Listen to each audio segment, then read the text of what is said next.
Yes, guys, and welcome from me. This is Championship Manager 0102, King of the Dugout, Season 2, Pre-Season 1. Little bit long-winded, I know, but I figured I'm probably going to do more videos on King of the Dugout before we actually launch it, so that's why I did it like that. So let me tell you where we're at. I mean, I've literally only been back a few hours, so I've had to do a lot of catch-up on where we're at with the guys, because there's a lot of breaking news. There is an awful lot of breaking news. Where to start? Well, we've got CPU bids now concluded. That's one bit of news. We've got managers that have decided to offload certain players, maybe get rid of a few shitty bits. We've got some managers that have offloaded some monster players in order to bring in some monster money. So we're going to go to that in a moment. First things first then, we're just going to take over Cambridge. Because it's just easier to do it like that. Now let's start then with the second division with our biggest guys now. Fritzl Palace, Lee Sharples at Fritzl Palace. Let's just firstly go and see who Lee Sharples has got rid of, shall we say. So Lee Sharples then has got rid of all 5 of his picks on the wheel of CPU. He has offloaded Stephen McPhee for a staggering just over £1.9 million. Mohamed Farouk, £3 million. He was his best, or one of his best players last season. £3 million on the nose. Yaroslav Nechacic has gone to Derby for slightly more, £3,125,000. Pietra Stoikowi has gone to Whistler for 660 grand, and Ricky Began has gone to Litex for 150 grand. I mean, Lee, to be fair, has really ramped it up a little bit with regards to money. So he's got plenty of money to work with now. We'll go to parent clubs in a moment. Let's go over to our second person in the third tier of our game. The champion, of course, Jesper Ronman. Jesper then, let's just bring it up over here. Jesper has got rid of 3 players. Daniel Braithwaite has gone to Plymouth for 60 grand. Petter Olsen has gone to Lubin for 30 grand. And Ivan Nuevo has gone to CSKA Moscow for 2.2 million. To be fair, Jesper had a fucking shitload in the bank anyway. And he'll make more. More about that in a moment though. We'll go to banks and all the other shit in a moment. Over now then to Connor Marchbank. Connor, well, he's been a busy bee as well. So Connor Marchbank, let's go. He's got rid of Mehdi Zianardi to Hibernian for 275 grand. Tori Hansen's gone to Mould for 240, and Yaroslav Schwitzka has gone to Paulina for 1.4 million and 50 grand. So good couple of million brought in for Connor. And finally, in the third tier, we've got the man who did it the hard way through the playoffs, Mark Rutgers. Orange is the new black. He offloaded all 5 of his picks. Patrick Eklund went to Malmo for 130 grand. Lars Knudsen went to Forest for 260. Kirk Hilton went to Hearts for 670. Elder, is it the Bosnian guy or whatever, the really long fucked up name, but it's just got Elder here, went for £2.25 million, and Mason Javon went to Santa Clara for £2,960,000. Big expectations for Mark Rutgers are hopefully in the transfer market because he's offloaded 2 of his best players. Personally, in my opinion, I think he's done the right thing. I think he's going to be able to go to a different calibre. That's why this was really, really massive for what the guys were going to do here. Whether they should have cashed in on their players. I think Lee Sharples has done the right thing as well, if I'm truly honest. Jesper, no one's going to question Jesper. He's like the football tactician. And he will be, until further notice, because let's forget phase 1 of King of the Dugout. Let's talk about just this phase. Season 1, he was the king. So over to the third division now then. And before we go to the third division, look at our people. We've got some breaking news. The return of... Where is he? There is a return of somebody, and it's not Matt, it's going to be Adu. Has returned with Blasphemians. He's going to be returning for Season 2. Now, we've just had a meeting at HQ. These are the players that he won on auction in the first 4 auctions I think he took part in. And his money is going to be that of an average of everybody in his division's money. So, it's equated to, and I've got this on my phone, I haven't updated it yet. he's going to have in his bank £2,973,600. That's what he'll have to work with. He'll have to work on his wage bill. He'll have to work on his stadium. He's a season behind as such, you know. And obviously, this is a really big thing for him now. I think we might give him an opportunity to release players on a free, just for you, Adu, because you've got 5 non-EUs. Now, unless you can flog some, you're going to need to get some. You do not want to go in the same shit that Stuart Danton went and have players ineligible. So, who knows what's going to happen then with Blasphemians. Back to the CPU bids. Let's start with Trevor Choi, Chicken Curry. Let's just get to Trevor Choi where he is on my sheet. He got rid of 2 players. Paul Rudden went to Portsmouth for 1.2 and Cappy went to Nastich for £625,000. Again, he's got to be careful here. The non-EUs, you cannot exceed 5. You really cannot exceed 5, but we shall see. We shall see. Murder on Zidane's floor now then. As it starts, Stu's going to have 2 players on a 12-month global ban. Now, these 2 players, of course, were his last 2 non-EU signings last season, and he'd already exceeded 5, so he wasn't able to use them. He needs to fuck them off. He needs to, I mean, he might be best off freeing them. You can free up players. I think we said, I'll have to double check it, what we said. I think we said he can free him up for 170 grand, I think we said, for what his CPU is. I think that's what we've agreed on. But I'll have to double check that. But he's going to have to do some work, isn't he? Santos, I mean, it'd be worth it just to get rid of him for him, to be honest with you. But meanwhile, then Danton has got rid of 3 players.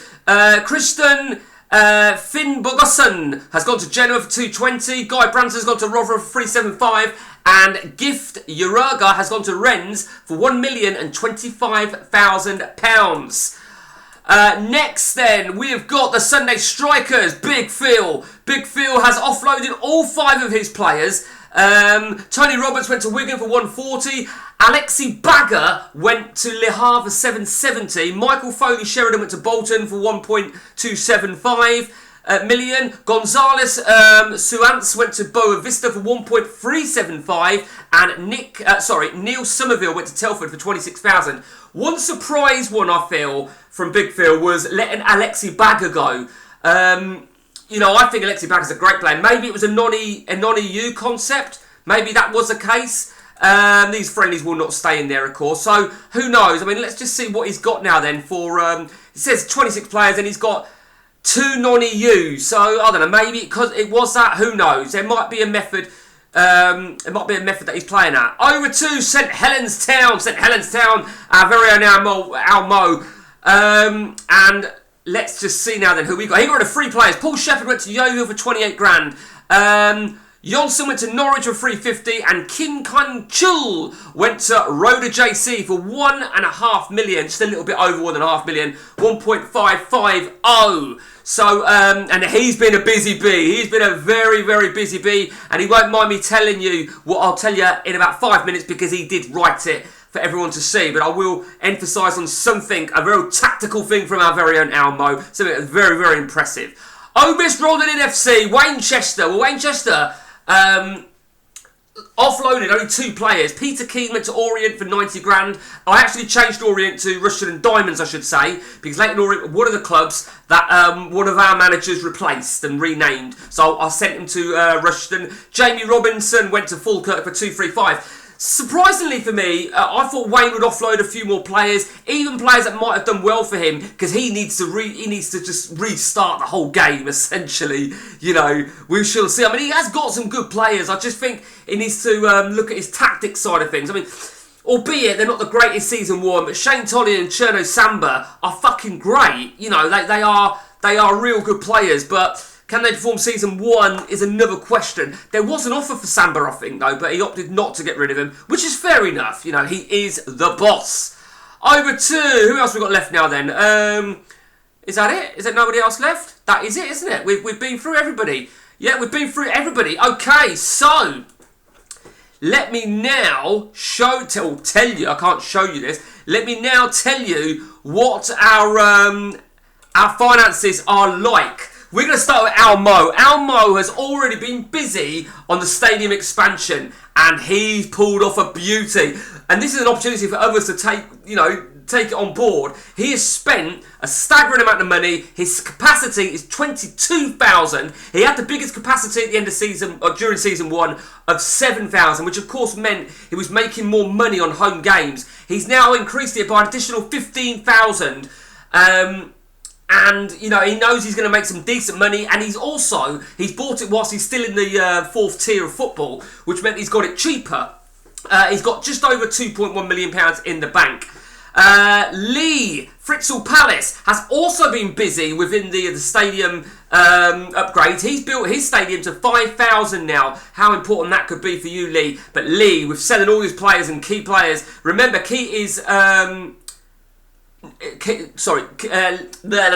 Lee is... let me remind you that he is 3rd tier, so his expansion cost a little bit more than what Almo's did, but he is still holding a staggering 9.2 million in the bank, just over.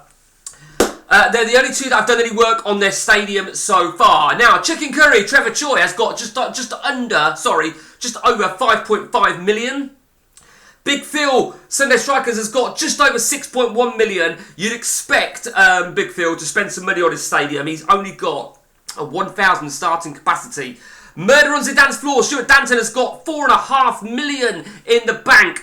Orange is the new black, another one I expect to see some...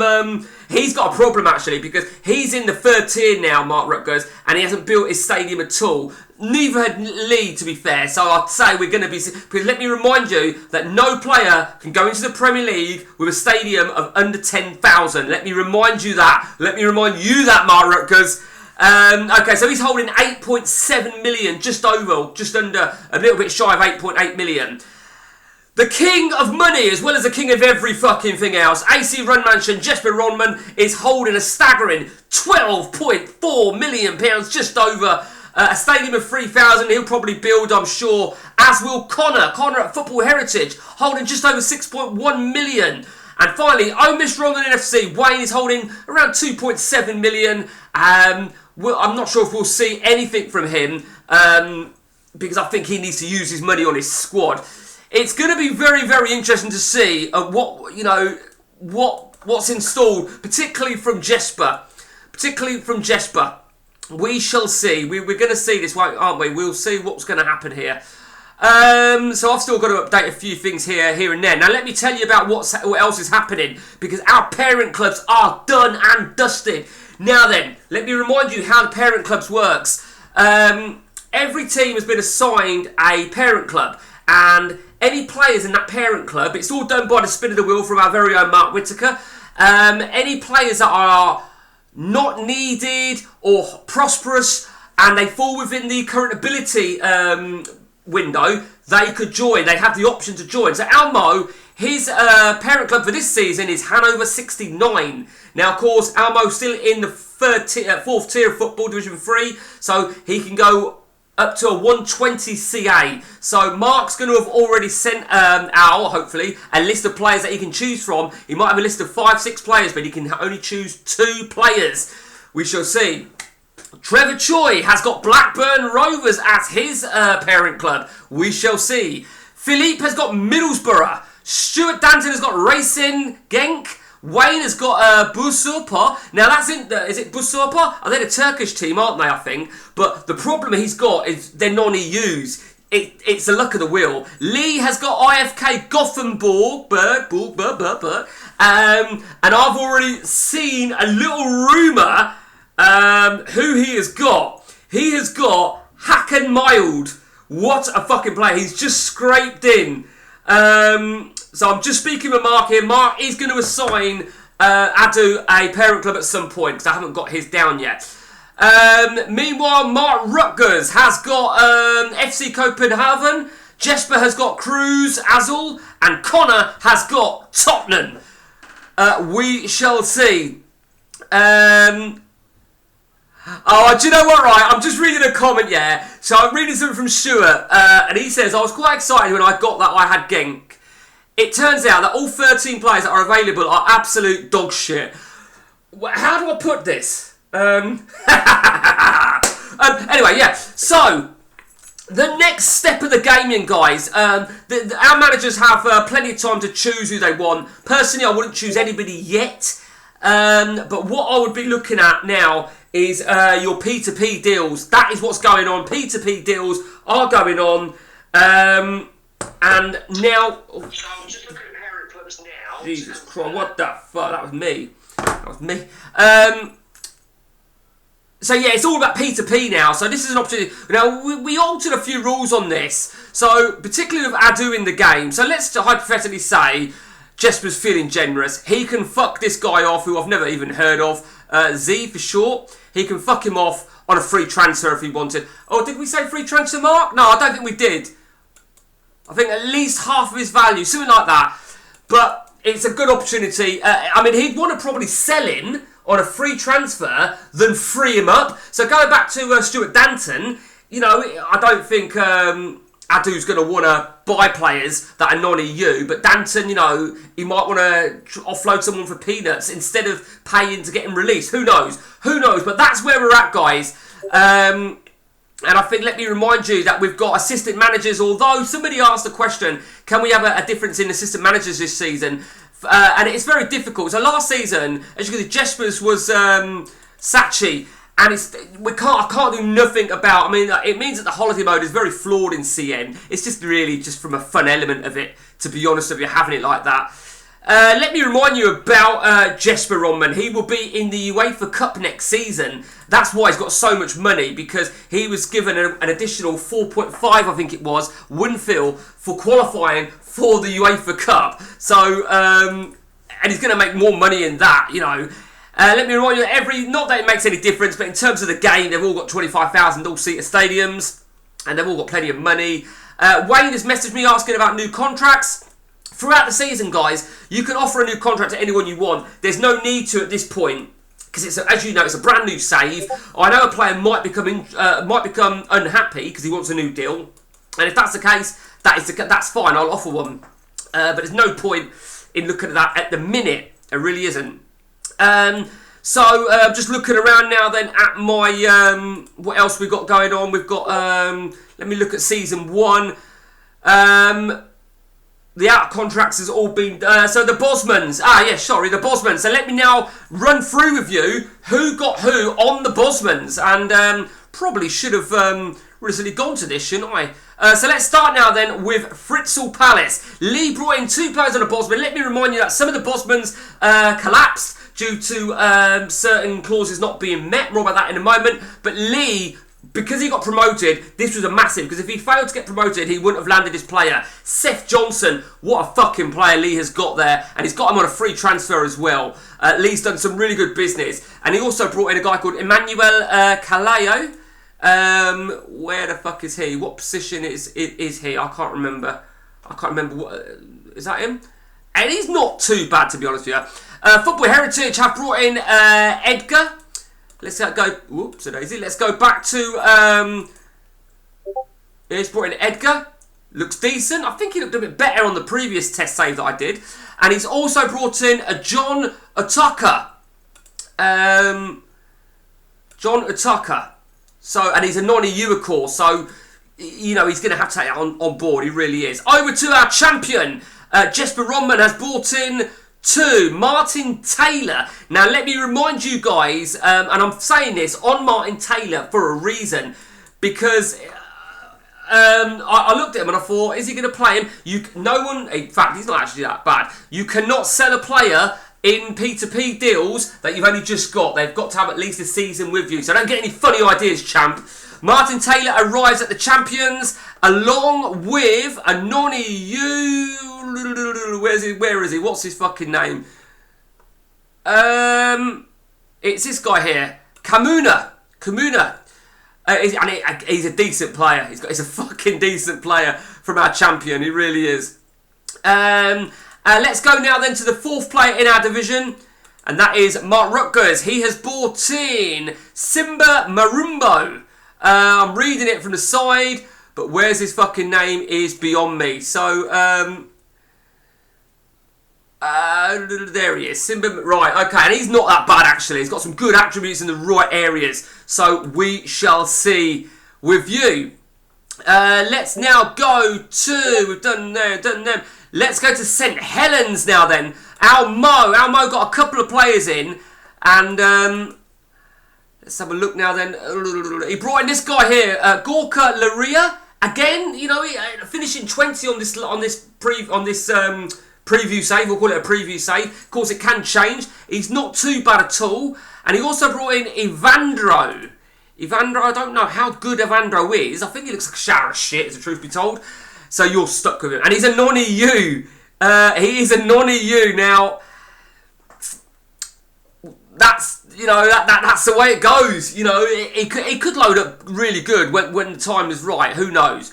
Over to Chicken Curry now. Chicken Curry, he brought in one player, and it was quite a decent player that he brought in. Klaus Beach Jorgensen? And he's got, you know, I think he's got himself a great player there. Forget that fucking value. I think, well done, you've got yourself a great player. And finally, for the Bosmans, it was actually Wayne who was a bit of a busy bee. Wayne has brought in two players on a Bosman. The first one is... actually, these were interesting because the Bosmans, as we all know, was done by Will. And it was said that all our managers would have players available on a Bosman. And if anybody wanted to go for them. So let's pretend we'll take in Wayne. And let's say Marvin Arthur was the man that was chose. I think it was all done at Will Random. Other managers could go for him. If he wanted to keep him, he could go for him as well. Now, it's funny because the two players that Wayne got were from rivals. Now, his rivals might not really give two shits about losing these players, in all fairness. But the first player is Fernando. He has arrived on a Bosman, and he arrives formerly at Fritzl Palace. So Lee, I don't think will give two shits about getting rid of him, if I'm truly honest with you. And finally, Lee Jarman. Lee Jarman was the other player. 1 minute, guys. Now? Yeah. How are you getting there? Oh, yeah. Oh, right, okay, that's fine. Sorry about that, guys. Lee Jarman is the other one. And he's arrived, as I say, from Sunday Strikers. He's not the greatest player, but I'm not going to be nasty to Wayne. Wayne, you need all the fucking up you can get. So, that was all the Bosmans, right? They've all got the right wages. For example, so Lee Jarman, he went on 1,600 a week because his wage was able to get that. Now, there were some deals, right? I don't want to, you know, take the piss out of people, but this is funny. Stuart Danton was in the playoff final, and had he have won it, as well as promotion, these two players would have moved, but they were subject to promotion. One of them was subject to promotion, the other was subject to promotion and wages. Wages he could have made. Luis Andrade from Benfica B, that deal collapsed, and Vil Nyland was going to move from HJK, but it collapsed. Omis Rowling, going back to Wayne, he had 3 deals that were subject to promotion, which he was hoping for a lot there, because he was never going to get promoted. Sean Dyche, that failed. Is it Haglund Tront? That failed. And El Said was going to move from Anderlecht. That failed. And finally, Mark Birchall, who's actually a decent player, not finally, there's one more. Mark Birchall was going to move from Portsmouth to Football Heritage. That was subject to promotion and wages. And he didn't have the wages. He didn't have the wages. His wages, believe it or not, finished on 4,600. That is 1,000 starting wage, 36 league wins, so 100 per win. At, 4-6. Even Jesper couldn't have got that. Believe it or not, right, there was a little bit of a snag in that some of those Bosmans were not achievable. They were not achievable. We've all had it on CM where a player, it says he's interested, you go for him, and he's priced out of a move. Well, that's what happened there, guys. I can only apologise, but tough shit. Tough shit is what I say. And finally, for some reason I have this at the bottom, there was another one for Stuart Danton. James O'Connor was going to move from Stoke to Murder on Zidane's Floor, subject to promotion and wages. He weren't going to make either, because the wages were a high wage. That was another bullshit one. So, that is that then, guys, and that's where we're at. Obviously, I need to add a bit more with Adu, but it's great to have Adu back. It really is. And I'll show you something else really, really quickly. So, we haven't forgotten these guys, all right? So, we haven't forgotten them. I don't want anyone thinking that we've forgotten about our participants. And I did something, actually. That's why this was so easy for me to get to This is why it was so easy for me to get to... 1 minute, guys, because I'm on full speed here. And it's going to take me fucking ages. Oh, my God. Fucking bastard. Right.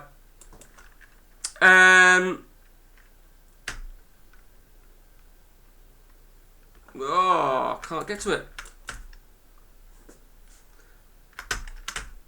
It won't let me do it because I'm on fast speed. You see on my X. When you're on fast speed on your X, you're well, basically, I'll do that. I'll have to do that another fucking time, won't I? I'm going to have to do that another time. So, in the non-league, and they've all got no players, I've retained all our managers that have partook in our game. And I just think it was a good thing to do. So into Yunnan, formerly by Matt, is in the game, albeit he's silent now. He's got no players, but he is in our game. We've got Trump Towers. Trump Towers, of course, was formerly from Migadonte from the previous King of the Dugout. We've got Glasgow United, formerly from William McGregor. We have got oh my days. We've got Perfetico Madrid, formerly of Trunky. We've got Sam's Bastards, formerly of Sam Wheatley. We've got North London is Reds, formerly of Gary Hanks. Brian Harvey's Potato, formerly of Dave.